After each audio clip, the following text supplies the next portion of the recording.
하나님과 친구가 되면, 예수님과 친구가 되면 뭐가 좋을 것 같아요? 다 좋아요. 너무 정답 얘기하셨다 맞죠? 목사님은 이거 하면서 오늘은 또 그런 생각이 들어요. 날마다 바뀔 수 있잖아요. 친구가 되면 뭐가 좋냐면 나의 고민이나 나의 어려움을 얘기할 수 있을 것 같아요. 근데 여러분들 가만히 생각해 보세요. 여러분들 친구한테 어려운 거 이야기하기가 요즘에는 더 어렵지 않아요? 모르겠어요. 목사님 어릴 적에는 어땠는지 모르겠는데 요즘에는 여러분들이 친구인데도 눈치를 봐. 오히려 친구한테 내가 상처를 줄까봐, 또 내가 친구한테 상처받을까봐, 혹시나 우리 사이가 안 좋아질까봐 너무 눈치를 많이 보는 것 같아요. 그런데 여러분, 그런 거랑 상관없이 예수님은 우리의 모든 것들을 다 받아주세요. 우리의 즐거운 마음도 받아주시고, 우리의 불안한 마음도 받아주시고, 우리의 슬픈 마음도 받아주시는 분이 바로 예수님이에요. 그러니까 여러분들 마음 편안하게 예수님께 나아가야 되겠죠.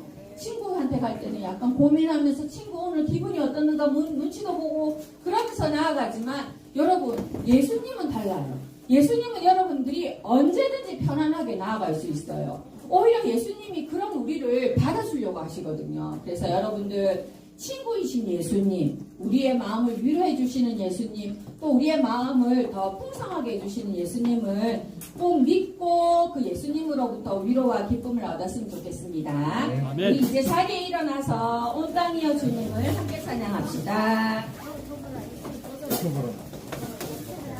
동영상으로네. 예성아.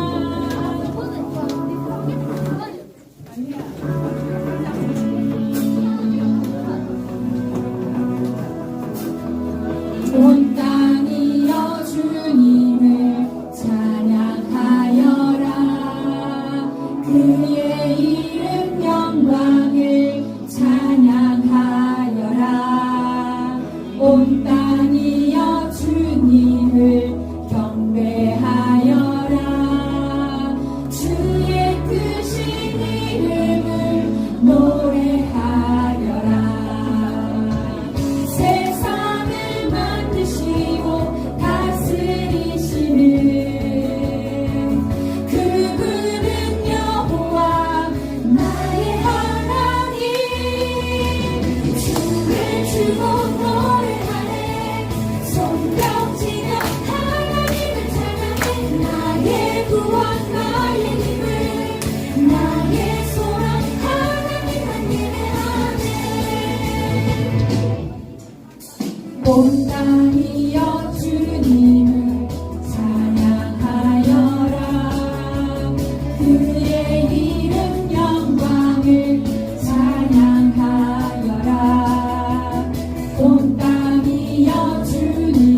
총무쌤이 여러분들한테 선물로서 올 거거든요. 그러니까 여러분들 기대하면서 그런 자세 좋아요. 기대하는 자세 좋아. 자, 그러니까 여러분들 말씀도 기대하고 나중에 즐거운 게임 시간도 기대하도록 합시다. 우리 사도신경으로 우리의 신앙을 고백하도록 할게요. 시작. 나는 전능하신 아버지 하나님 천지의 창조주를 믿습니다. 나는 그의 유일하신 아들 우리 주 예수 그리스도를 믿습니다. 그는 성령으로 잉태되어 동정녀 마리아에게서 나시고 본디오 빌라도에게 고난을 받아 십자가에 못 박혀 죽으시고 장사된 지 사흘 만에 죽은 자 가운데서 다시 살아나셨으며 하늘에 오르시어 전능하신 아버지 하나님 우편에 앉아 계시다가 거기로부터 살아있는 자와 죽은 자를 심판하러 오십니다. 나는 성령을 믿으며 거룩한 공교회와 성도의 교제와 죄를 용서받는 것과 몸의 부활과 영생을 믿습니다. 아멘. 이 시간 우리 예수 그리스도의 보혈 가운데로 들어가겠습니다.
기도해 주시고 주기도문 하겠습니다.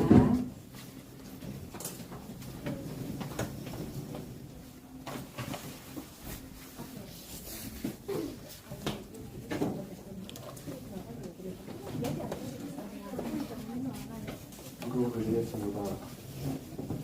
하나님 아버지는 하나님 아버지, 오늘도 저희를 하나님을 예배할 수 있는 자리로 나오게 해주셔서 감사합니다. 하나님 한 주 동안 하나님 보시기 위해 잘못한 일들이 많이 있습니다. 이 시간 용서해야 한대요. 다음 주 있을 새생명 전도 축제를 위해 기도합니다. 몇 주 동안 새생명 전도 축제를 위해 목사님, 여자 선생님들, 선후부 친구들, 간사들 모두가 기도로 또 두 발로 뛰며 준비하고 있습니다. 다음 주 새생명 전도 축제 때 많은 새로운 친구들이 주님전에 나와 예배드릴 수 있도록 도와주세요. 오늘 말씀 전하시는 목사님께 능력 다하여 주시고 목사님 말씀을 통해서 우리 친구들이 하나님을 더욱 알아가는 시간이 될 수 있도록 도와주세요. 아멘. 이번 한 주도 항상 저희와 함께 하여 주시고 삶 가운데 은혜 내려주세요. 감사드리며 살아계신 예수님의 이름으로 기도드립니다. 아멘.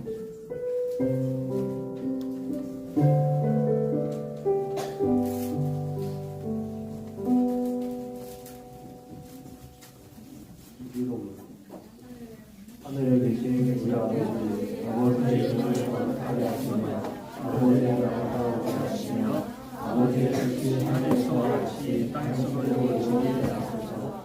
오늘 우리에게 일용할 양식을 주시고 우리가 우리에게 잘못한 사람을 용서하여 주는 것이 우리 죄를 용서하여 주시고 우리를 시험에 빠지지 않게 하시고 악에서 없소서. 나라와 권능과 영광이 영원히 아버지의 것입니다. 아멘. 네, 여러분 반갑습니다. 우리 만났으니까 사랑의 인사 나눕시다. 사랑하고 축복합니다. 인사합니다. 사랑하고 축복합니다. 화이팅! 우리 처음 온 친구도 사랑하고 축복합니다. 매주 오는 우리 친구들도 사랑하고 축복합니다. 오늘 하나님 말씀 사도행전 말씀 보도록 합시다. 사도행전 1장 8절 말씀.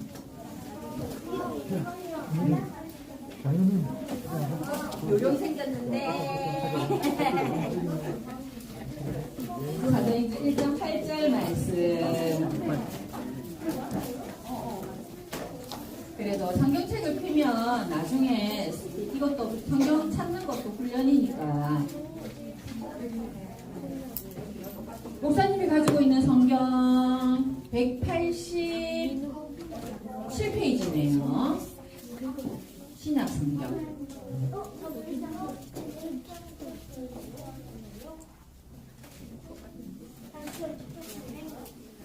시은아 찾을 수 있지?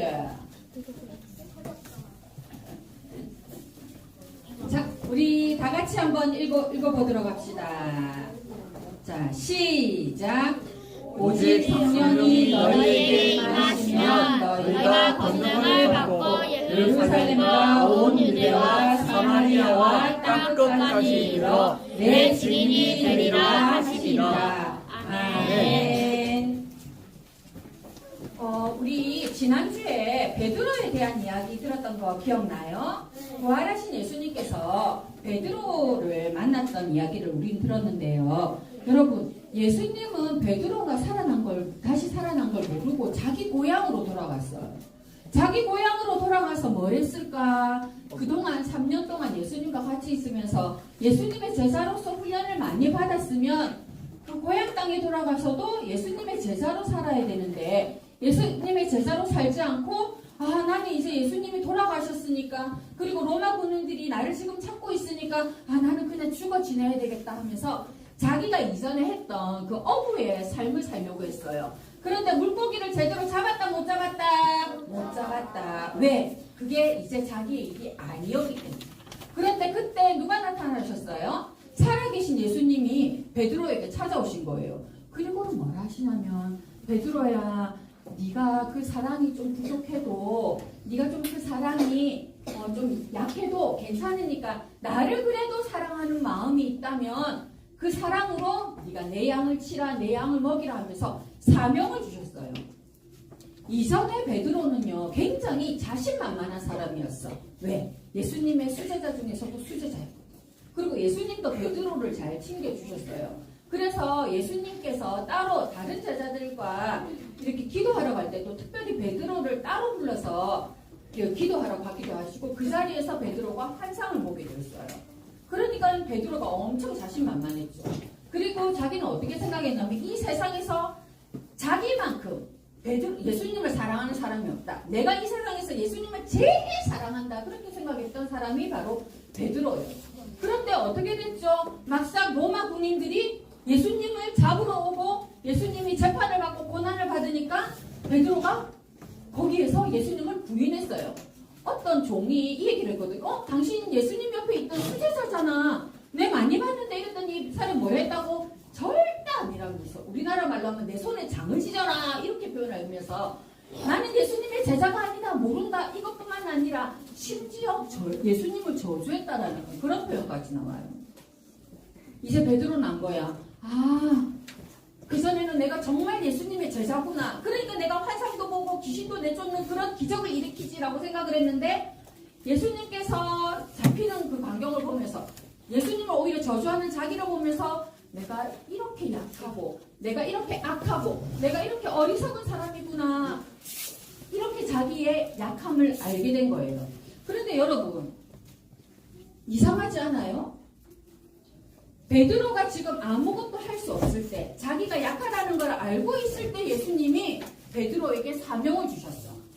자신만만할 때 내가 잘할 수 있다. 내가 예수님 너무 예수님만 사랑해요 라고 했을 때 예수님께서 사명을 주신 게 아니고 오히려 내가 아무것도 할 수 없구나. 내가 이렇게 예수님을 부인하다니 예수님의 제자라는 걸 내가 부인하다니 내가 이렇게 연약하구나 라고 생각할 그때에 예수님이 나타나셔서 베드로에게 그래 그래도 네가 나를 사랑한다면 내 양을 치라 하면서 사명을 주셨어요.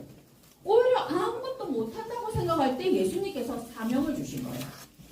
그런데 예수님이 베드로에게만 그렇게 한 게 아니라 다른 제자들에게도 그렇게 하셨어요. 예수님이 다른 제자들에게도 나타나셔서 하나님 나라에 대해서 얘기를 해주셨는데요. 예수님의 제자들은 이전에도 예수님을 통해서 하나님 나라에 대한 이야기를 많이 들었어. 여러 가지 비유의 이야기들 여러분들 기억나지요? 천국은 마치 밭의 감추 인보와 이것도 들었고 천국 잔치에 대한 설명도 들었고 이것보다도 훨씬 더 많은 하나님 나라의 이야기를 들었는데 그런데 그때는 이 제자들이 깨닫지를 못했어. 왜 깨닫지를 못했을까? 엉뚱한 생각하고 있었거든요.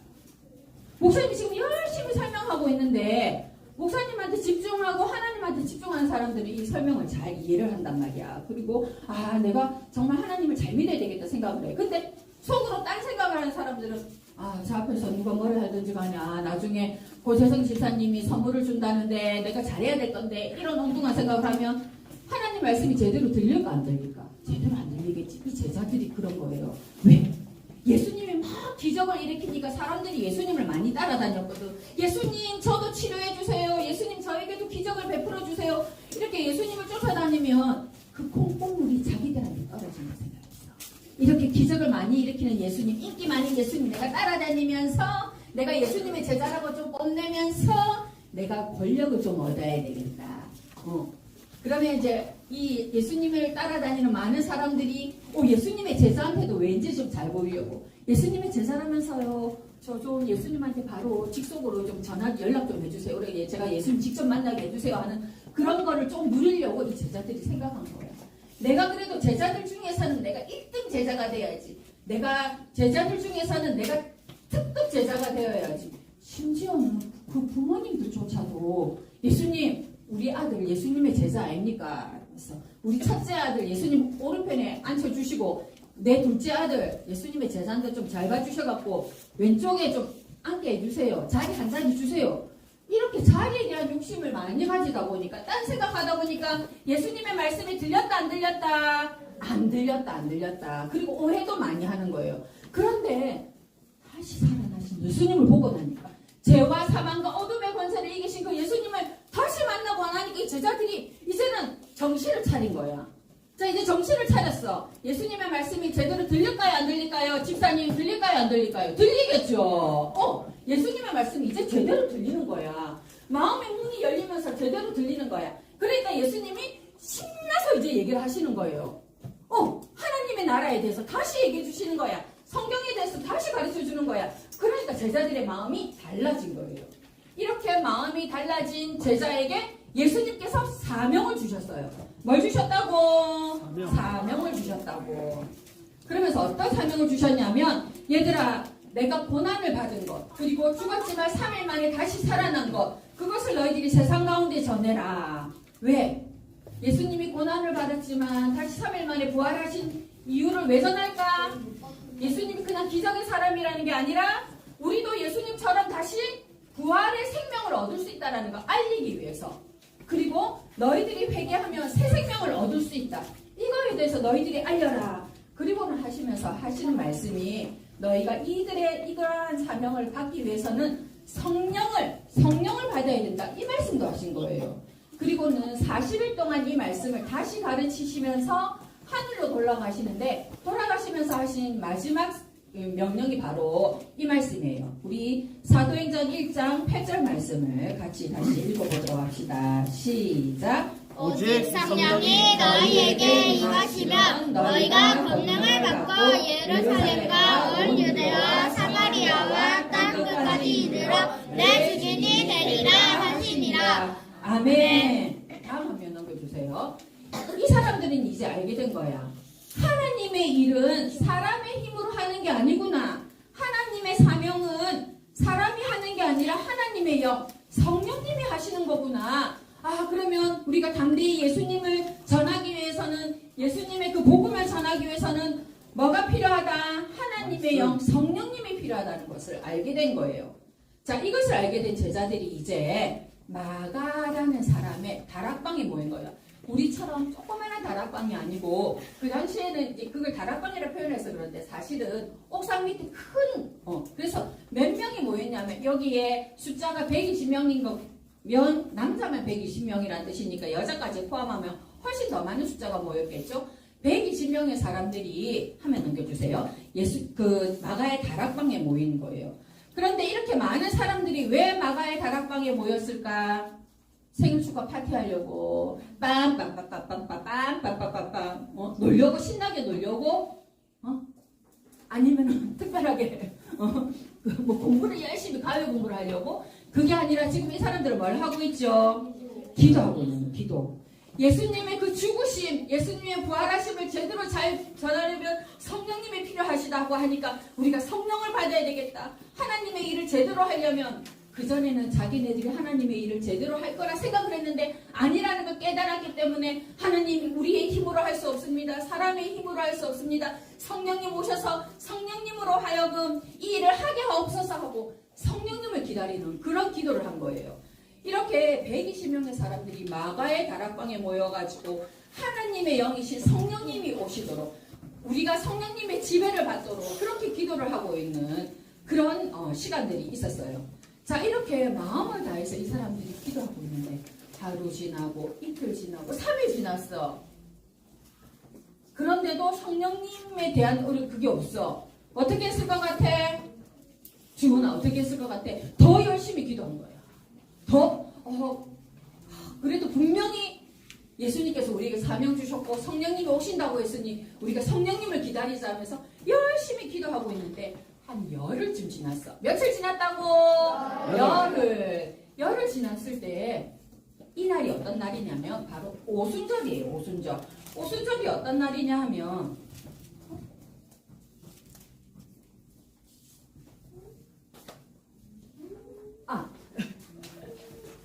오순절이 어떤 날이냐 하면 옛날에 농사를 지었잖아. 농사를 하고 나면 첫 수확을 하게 되는데 그 첫 수확한 날을 오순절이라 그래요. 그래서 그 첫 수확한 걸 가지고 하나님 앞에 예배를 드리는데, 이 날은 성전에서 예배를 드릴 때에 이스라엘에 있는 예루살렘에 있는 이스라엘 사람들만 예배를 드리는 게 아니고 전국에서 오고 전국에서뿐만 아니라 해외에서도 와. 만약에 우리나라에 그 하나님의 성전이 있다 치면 서울에 있는 사람들만 모이는 게 아니고 부산에 있는 사람들도 모이고 일본, 미국, 태국 이런 데서도 하나님께 예배드리러 사람들이 서울로 모여든다, 이렇게 생각을 하면 돼요. 이 날이 오순절 날인데 이러한 때에 이 120명의 사람들이 여전히 모여가지고 성령님을 기다리고 있었는데 어떤 일이 일어나냐면 갑자기 바람이 샥 부는 거야. 그리고 그 온 집안에 그 바람이 가득 차기 시작을 하는데, 그러면서 갑자기 불이 생기는데 그 불이 혈에, 이 성경의 표현이 이렇게 돼 있어요. 혈의 바닥이 갈라지듯이 그렇게 사람들 머리 위에 임했다라고 이렇게 표현이 되어 있는데요. 이렇게 성령님이 임하는 거예요. 그리고는 성령님이 어떤 일을 하냐면 이 120명의 사람들 가운데 임하시면서 방언을 말하는데, 방언이 뭐냐면 다른 나라 언어, 다른 언어라고 생각을 하면 돼요. 이 마가의 다락방에 있던 사람들이 120명의 사람들이 다른 나라 언어로 말을 하기를 시작하는데, 이 사람들은 사실은 이스라엘에만 있었던 사람들이에요. 그러면 이 사람들이 만약 오늘날로 치면 한국에만 있었던 사람들인데 이 사람들이 일본어를 제대로 할 수 있을까요? 없을까요? 잘 못하죠. 영어도 할 수 없어. 예를 들어 아프리카 말도 할 수 없어. 그런데 이 사람들이 성령님이 임하면서 방언을 하는데 갑자기 말을 한국말밖에 못하던 사람들이 일본어를 하고 중국어를 하고 러시아어를 하고 태국어를 하고 그렇게 막 말하기 시작을 하는 거예요. 예수님의 제자들이 이렇게 외국말을 하니까 다른 이 이스라엘 사람들 그 사람들이 어떻게 하냐면 이 사람이 왜 갑자기 러시아 말을 하지? 이 사람들이 왜 갑자기 태국말을 하지? 그러면서 이상하게 생각하는 거예요. 신기하게 생각하는 거예요. 그런데 여러분들 여기서 우리가 키포인트가 있어요. 그러면 이 사람들이 과연 그 다른 나라 언어를 쓰면서 외국어를 쓰면서 영의 언어를 쓴 사람도 아마 있지 않을까 싶은데 어쨌든 그렇게 말을 하면서 과연 어떤 말을 했을까? 어떤 말을 했을까? 바로 예수님에 대한 얘기를 한 거예요. 그리고 하나님 나라에 대한 얘기를 한 거예요. 여러분 지금 이 제자들이 해야 되는 게 있어. 너희는 성령을 받고 예루살렘과 온 유대와 사마리아 땅끝까지 이르러 나의 증인이 되라. 예수님의 증인이 되어야 돼. 그런데 이 사람들이 지금 해야 되는 게 뭐라고 했지? 증인이 돼야 되는데 외국으로 나가려면 외국어도 배워야 되고 시간도 많이 걸려요. 심지어 어떤 경우에는 거기서 직접 살기도 살아야 돼. 그러면 시간이 엄청나게 많이 걸리겠죠. 몇 년이 훨씬 더 많이 걸린단 말이야. 그래서 성령님께서 하신 일이 뭐냐면 이 사람들 빨리 훈련시킬 시간도 없어. 그러니까 방언을 통해 가지고 바로 그 예루살렘에 온 사람들 외국에서 예루살렘에 온 사람들에게 복음을 전하게 하신 거예요. 오늘날로 치면 서울에 모인 사람들에게 서울에 모인 사람들이 일본에서 온 사람들, 러시아에서 온 사람들, 태국에서 온 사람들, 멕시코에서 온 사람들 그 사람들에게 각기 그 사람들 말로 그 사람들 언어로 예수님이 하신 일을 전하게 한 거예요. 이게 바로 성령님이 하시는 일인데요. 여러분들 그러면 여기에서 성령님이 방언만 하게 하시는가? 그게 아니라는 거지.